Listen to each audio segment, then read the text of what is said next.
All right, it's Joe Murphy. I'm back again. I want to continue life principles in regards to leadership.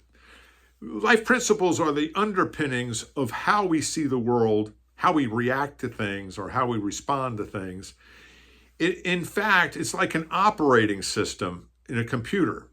The way our life principles work is that it tells us how to function or how to be in the world. Okay, they can hold you back or they can propel you forward. Now, you have to be aware of your life principles, the things that are on automatic pilot that run underneath the surface of our being. And this is a critical thing to understand because so many of us just go around thinking about the future, reflecting on the past, and not being in the present. Anything that happens only happens in the present moment. Some people, if you're a religious person, says God is in the moment. God's not in the future. God's not in the past. But that's an important thing to remember because what it should do for you is you can't worry about the future. You can only be in the present to do something about changing the trajectory of your life. Now, I want to talk about Epictetus again. I mentioned him on a previous video, and I told you he's a Stoic philosopher. He was actually, if I remember correctly, a Roman slave.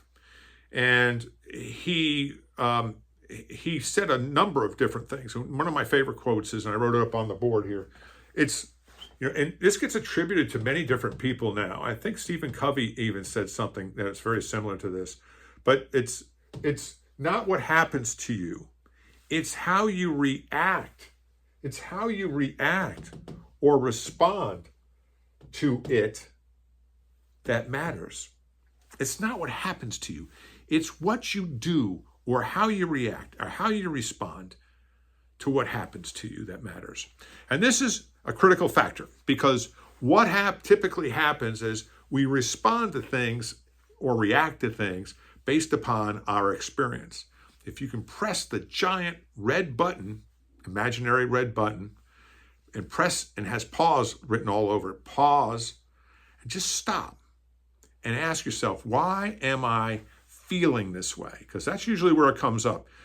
But the feeling is so instantaneous, it's almost like a spark, and it is a fire. It ignites, and it makes you react or say things in a defensive posture. So if you've got one of those things that happen in your life, in order to become better, and this goes into emotional intelligence as well, you can become better at being self-aware and manage. This gets in this, again, back in emotional intelligence, if you're familiar with the quadrants.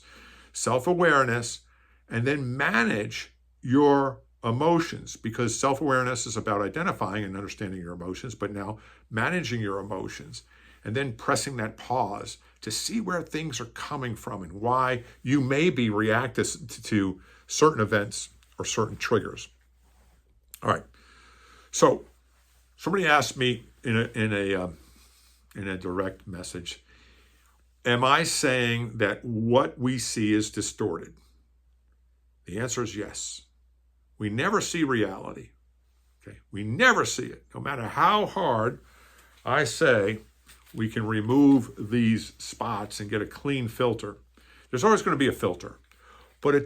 But it's up to you to choose what filter you want to see the world through. Now, if you're on autopilot, you're going to see it based upon as you were a child. Those people are going, no, I'm not. No, I'm not. What happens is we reinforce what we learn through our experiences. So we experience something, and that reinforces our beliefs or life principles because we already see a certain way through that filter that says, see, I told you so, I told you so. And it goes on in a circular pattern every single day of our lives, 365 days a year, until you're 40 years old and you've gone through 40 times 365. And then you multiply that times minutes. And it's a very big reinforcing cycle.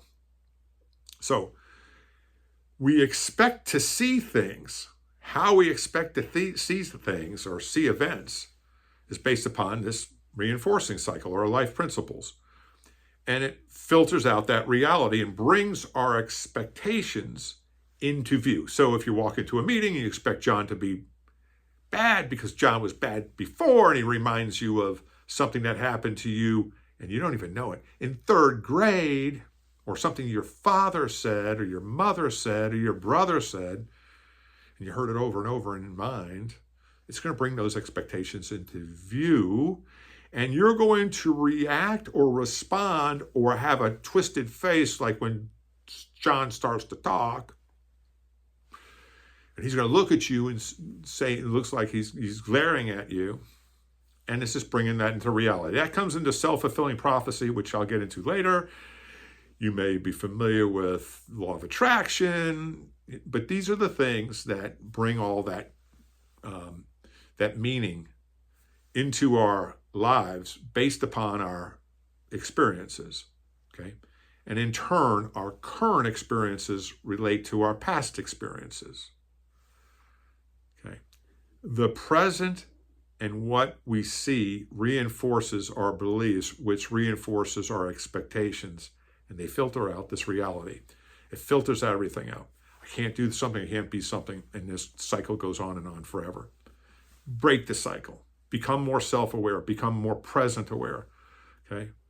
This is the critical aspect where things can be changed in your present moment, not in the future, not in the past, but right here, right now. This is why I tell people, don't wait for New Year's to make resolutions. Do it now.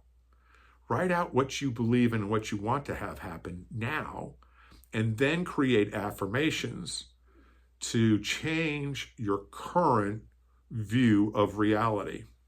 It's overriding the past. Overriding the past. Like you're erasing an old tape, if those of you who had tapes. You're just writing over that tape. I'm Joe Murphy.